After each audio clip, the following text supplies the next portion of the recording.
परिचय। जैसा कि हम पहले चर्चा कर चुके हैं, सभी जीवित प्राणी पोषण की प्रक्रिया द्वारा भोज्य पदार्थ ग्रहण करते हैं, जिनकी सहायता से उन्हें विभिन्न जैविक क्रियाओं के लिए ऊर्जा प्राप्त होती है। श्वसन एक जारणकारी प्रक्रिया है जिसके द्वारा कार्बोहाइड्रेट, वसा एवं प्रोटीन जैसे खाद्य पदार्थों का शरीर के ऊतकों में जारण अथवा ऑक्सीकरण होता है और इस प्रक्रिया से CO2 यानी कार्बन डाइऑक्साइड, जल एवं ऊर्जा का क्रमिक निर्माण होता रहता है। इस प्रकार विमुक्त ऊर्जा अस्थायी रूप से ATP के रूप में संचित होती है। श्वास लेना और श्वसन में बड़ा अंतर है। हम जानते हैं कि श्वास लेना गैसों के सामान्य आदान प्रदान की प्रक्रिया है। हाँ अंकिता, श्वास लेने के दौरान एक संगठित शरीर रचना वातावरण से ऑक्सीजन अंदर खींचती है और फिर कार्बन डाइऑक्साइड गैस बाहर छोड़ती है, जबकि श्वसन वह जटिल प्रक्रिया है जिसमें पचा हुआ भोजन ऑक्सीकरण अथवा जारण के पश्चात शरीर को रासायनिक ऊर्जा देता है। तो आओ इस विषय पर विस्तार से चर्चा करें। उद्देश्य। इस पाठ के अंत में आप निम्न करने में सक्षम हो जाएंगे। ऑक्सीजन के उपयोग के आधार पर श्वसन के प्रकार का पता लगाना, अवायु श्वसन और वायु श्वसन को समझना, न्यून और उच्च जीवों में श्वसन की पूर्ण प्रक्रिया का पता लगाना, मानव श्वसन प्रणाली का समझना, नथुने, नासिका, गुहा, कंठ नली, श्वास नली, श्वसनी, सूक्ष्म श्वास नली, वायु कोष्ठिका, फेफड़े एवं डायाफ्राम अर्थात मध्यपट की संरचना और कार्यों को समझना, फेफड़ों के फैलाव एवं क्षमताओं को समझना, रक्त में गैसों के परिवहन को समझना, श्वसन अनुपात RQ का अध्ययन करना, धूम्रपान के बुरे प्रभावों का अध्ययन करना।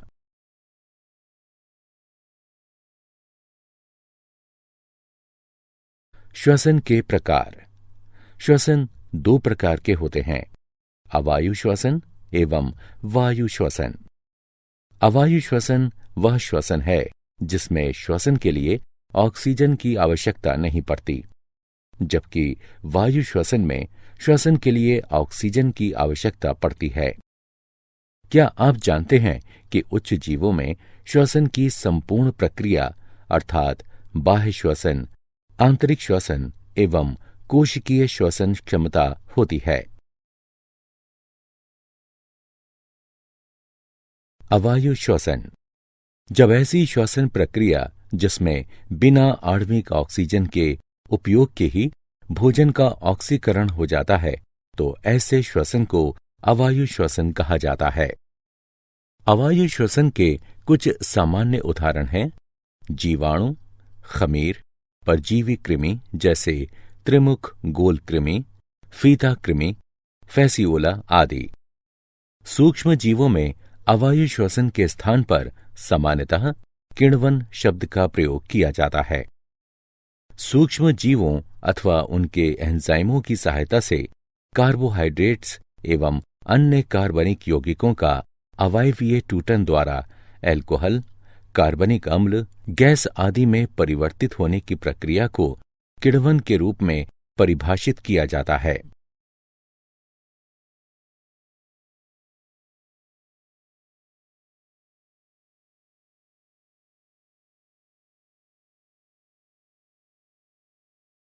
वायु श्वसन। जब श्वसन के लिए ऑक्सीजन का उपयोग होता है तो इसे वायु श्वसन कहा जाता है। उदाहरण अधिकांश पेड़ पौधे एवं पशु। क्या आप जानते हैं कि जब हमारी मांसपेशियों की कोशिकाओं में ऑक्सीजन की कमी होती है तो पाइरूवेट लैक्टिक अम्ल में रूपांतरित हो जाता है। इसमें भी 3 कार्बन अणु होते हैं। अगर हम अचानक कुछ करते हैं तो लैक्टिक एसिड के निर्माण के कारण हमारी पेशियों में अकड़न पैदा हो जाती है। बाह्य श्वसन।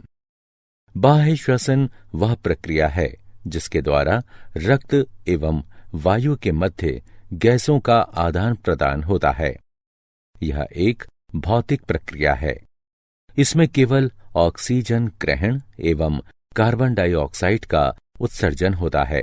यह प्रक्रिया 2 चरणों में संपन्न होती है, उत्प्रेरण यानी सांस लेना एवं उच्छ्वासन। उत्प्रेरण वह प्रक्रिया है जिसके द्वारा स्वच्छ वायु फेफड़ों में प्रवेश करती है। इस प्रक्रिया में झिल्ली यानी डायाफ्राम सपाट हो जाती है और स्नायु तंतुओं में संकुचन द्वारा नीचे की दिशा में दबती है एवं इस प्रकार वक्ष गुहा का आयतन बढ़ता है। बाह्य पसलियों के बीच की मांसपेशियां पसलियों एवं उरोस्थि में ऊपर एवं बाहर की दिशा में संकुचन एवं खिंचाव उत्पन्न करती हैं और इस प्रकार वक्ष गुहा का आयतन बढ़ जाता है। उच्छ्वासन वह प्रक्रिया है जिसके द्वारा फेफड़ों से कार्बन डाइऑक्साइड गैस यानी CO2 को बाहर निकाला जाता है। डायाफ्राम यानी झिल्ली के स्नायु तंतु जब शिथिल पड़ते हैं तो यह उत्तल आकार ग्रहण कर लेते हैं और तब वक्ष गुहा के आयतन में भी कमी आ जाती है। बाह्य पसलियों के बीच की मांसपेशियां जब शिथिल हों और पसलियों में भीतर की तरफ एवं नीचे की दिशा में खिंचाव उत्पन्न करें तो इस प्रकार वक्ष गुहा के आयतन में कमी आती है।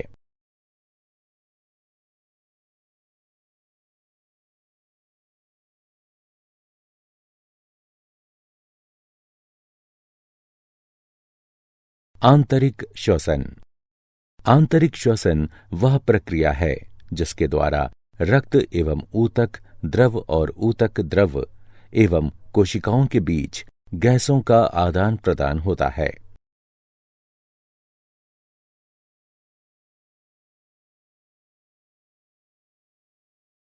कोशिकीय श्वसन।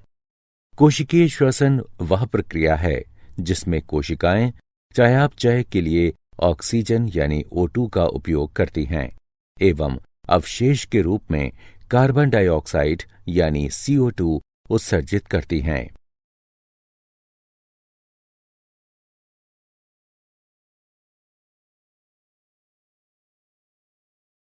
न्यून जीवों में गैसों का विनिमय। न्यून जीवों में श्वसन के लिए कोई विशेष अंग नहीं होता, अतः एक कोशिकीय जीवों में कोशिका एवं बहुकोशिकीय जीवों में शरीर की सभी कोशिकाएं श्वसन में भाग लेती हैं।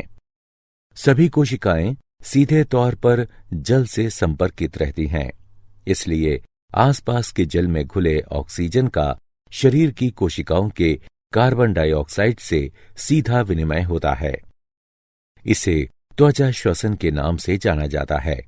कोशिकाओं के माइटोकॉन्ड्रिया में जो ऑक्सीजन रहती हैं उसका उपयोग शर्करा के ऑक्सीकरण में होता है और इससे CO2 जल एवं ऊर्जा समृद्ध अणुओं का निर्माण होता है। कुछ सामान्य उदाहरण हैं अमीबा, पैरामीशियम, स्पंज एवं कोलेंटेरेट।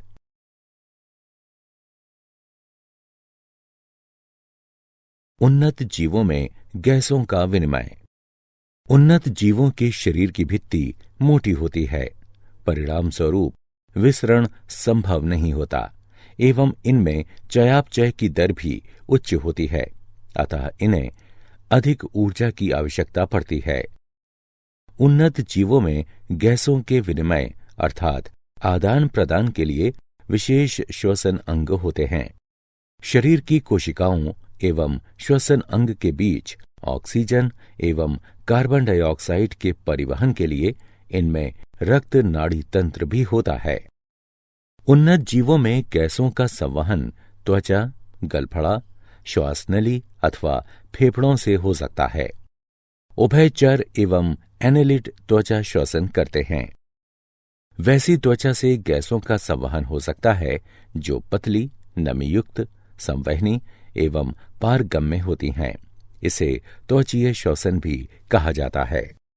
कड़ी खाल वाले जानवर, उपास्थि वाली मछलियां, बौनी मछलियां एवं मेढकों जैसे उभयचर गलफड़ा श्वसन करते हैं। इस प्रकार के श्वसन को क्लोम श्वसन भी कहा जाता है। ऑक्सीजन जल से ग्रहण किया जाता है। जल में घुले ऑक्सीजन एवं गिल लामेल्ले की रक्त कोशिका में विद्यमान कार्बन डाइऑक्साइड का विनिमय तब होता है जब जल गलफड़ों के ऊपर से गुजरता है।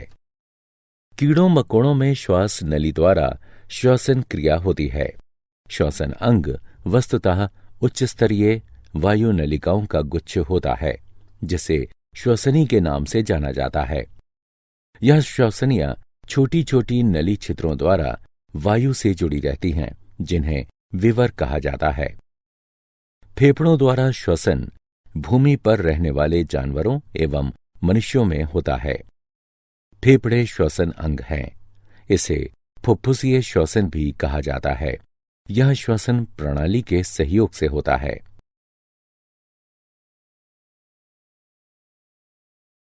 मानव श्वसन प्रणाली। मानव श्वसन प्रणाली का संरचनात्मक एवं कार्यात्मक संवहन वाला भाग अत्यधिक जटिल है। मम्मेलियन श्वसन प्रणाली अर्थात स्तन ग्रंथि से जुड़ी श्वसन प्रणाली में नथुने, नासापट के प्रत्येक ओर एक गुहा, कंठ नली, श्वास नली, श्वसनी, श्वासोप नलिका, वायु कोष्ठिका, फेफड़े, डायाफ्राम, मध्यपट अथवा झिल्ली सम्मिलित हैं।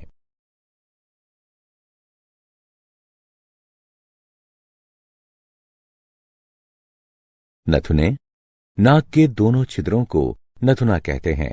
यह संयुक्त रूप से नासिका कक्षों में जाकर खुलती हैं।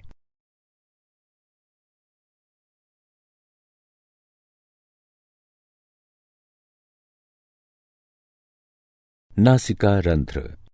यह नासिका पट द्वारा दो नासिका कक्षों में विभक्त हैं।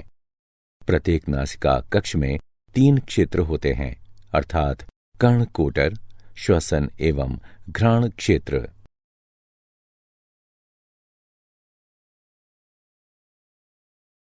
कंठनली। कंठनली में ध्वनि उत्पन्न करने वाला लचीला तंतु अर्थात स्वर रज्जु होता है, जिसे कंठ कहते हैं। स्त्री और पुरुष की कंठनली के आकार में थोड़ा अंतर रहता है। पुरुषों में यह बड़ा एवं प्रभावी होता है और इसीलिए पुरुषों की कंठनली को टेंटुआ कहा जाता है।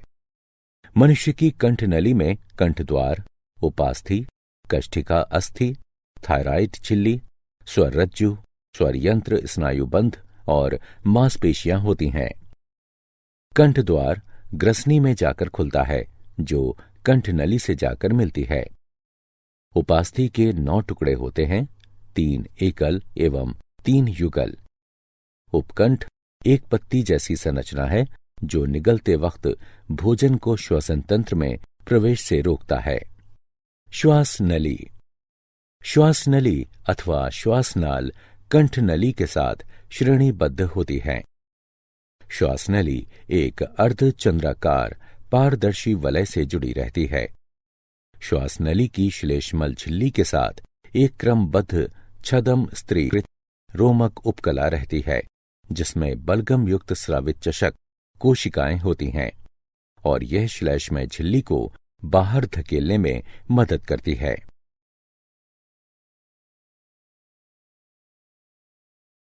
श्वसन नलियां। श्वसनी बहुवचन श्वसनिया, विशेषण श्वसनी संबंधी। श्वसन प्रणाली का वह वायु मार्ग है जो वायु के फेफड़ों तक खींचता है।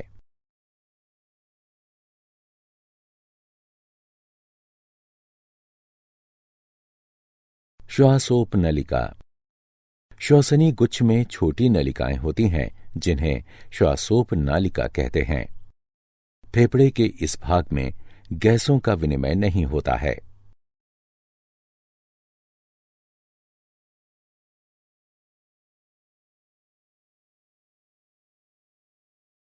वायु कोष्ठिका। वायु कोष्ठिकाएं फेफड़ों की परम संरचनात्मक एवं शारीरिक इकाइयां हैं। वायु कोष्ठिका गैसों के विनिमय के लिए विसरण द्वारा बहुत बड़ी सतह जैसे स्तनधारियों की आंत में विली उपलब्ध कराती हैं। गैसों का विनिमय वायु कोष्ठिकाओं की श्वसन झिल्ली में सर्वत्र होता है।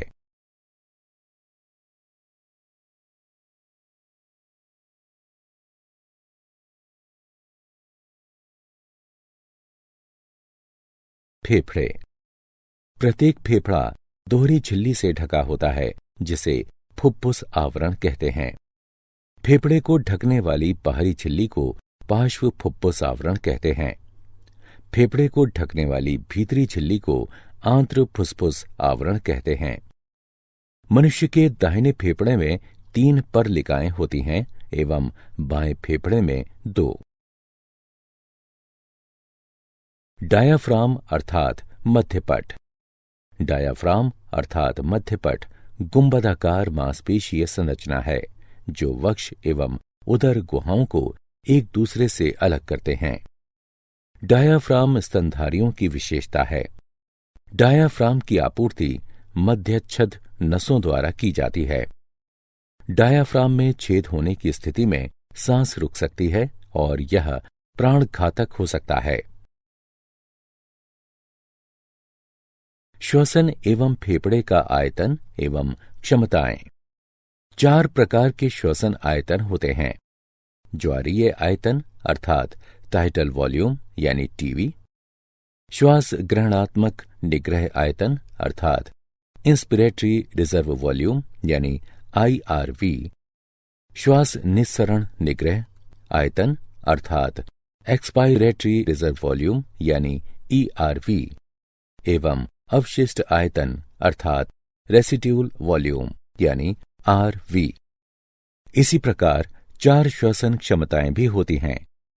श्वास ग्रहणात्मक क्षमता अर्थात इंस्पिरेटरी कैपेसिटी आईसी, कार्यात्मक अवशिष्ट क्षमता अर्थात फंक्शनल रेसिड्यूल कैपेसिटी एफआरसी, महत्वपूर्ण क्षमता अर्थात वाइटल कैपेसिटी यानी वीसी, एवं फेफड़ों की क्षमता अर्थात टोटल लंग कैपेसिटी यानी टीएलसी।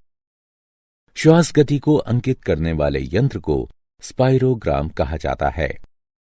हवा की वह मात्रा जिसे फेफड़े वहन कर सकते हैं, संग्रहित रख सकते हैं अथवा विभिन्न परिस्थितियों में छोड़ सकते हैं, इसको फुफ्फुसीय आयतन कहते हैं एवं 2 अथवा 2 से अधिक फुफ्फुसीय परिमाणों के योग को फुफ्फुसीय क्षमता कहते हैं।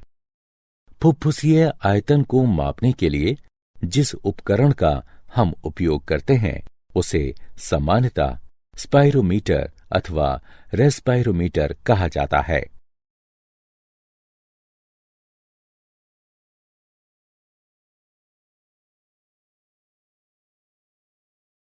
रक्त में गैसों का परिवहन।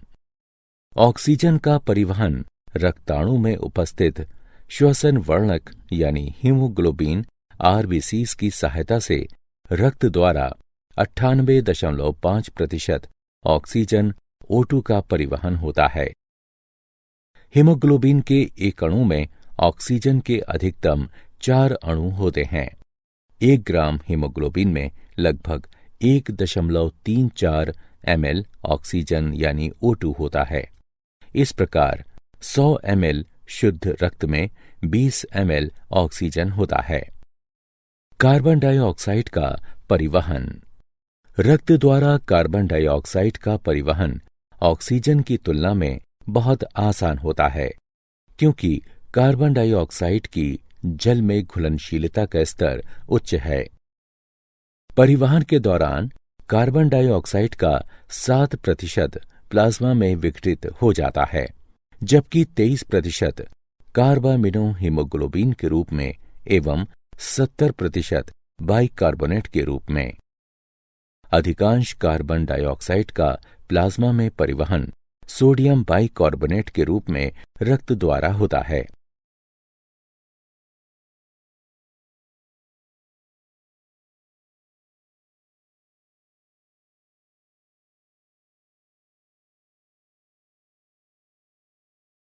श्वसन अनुपात RQ। निर्मुक्त किए गए CO2 के आयतन एवं अवशोषित O2 के आयतन के अनुपात को श्वसन अनुपात कहा जाता है।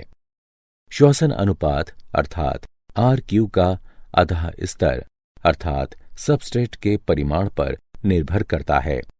यद्यपि RQ के निर्धारण से हमें श्वसन में उपयोग किए जा रहे सबस्ट्रेट की प्रकृति और चयापचय के प्रकार का पता चलता है। धूम्रपान के बुरे प्रभाव। तंबाकू के धुएं में भारी मात्रा में जहरीले रसायन होते हैं जो मानव के स्वास्थ्य पर बुरा असर डालते हैं। इससे फेफड़ों का कैंसर, खांसी, ब्रोंकाइटिस अर्थात फेफड़े में सूजन, वात स्फीति एवं कार्बन मोनोऑक्साइड विषाक्तता हो सकती है। क्या आप जानते हैं, अधिकांश कोशिकीय प्रक्रियाओं के लिए ATP ऊर्जा मुद्रा की तरह है। श्वसन क्रिया के दौरान जो ऊर्जा मुक्त होती है उसका उपयोग ADP एवं अकार्बनिक फॉस्फेट से ATP अणु के निर्माण में होता है। कोशिका में ऊष्माशोषी प्रक्रिया संपन्न कराने के बाद रासायनिक प्रतिक्रिया को आगे बढ़ाने के लिए इस ATP का उपयोग किया जाता है।